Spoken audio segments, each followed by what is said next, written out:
कल से पेपर है। चलो वे अपने आ गए हैं कल से पेपर। तो जाओ आदत, जल्दी जाओ बैग लेकर आओ। ठीक है भाऊ।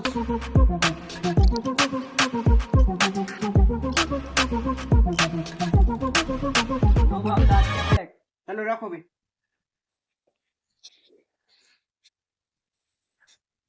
अबे इसमें तो कपड़े हैं।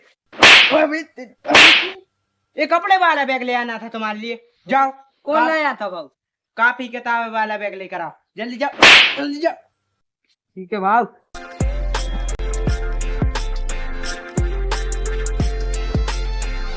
लो भाऊ ये है बैग। हाँ अब ले आया सही बैग।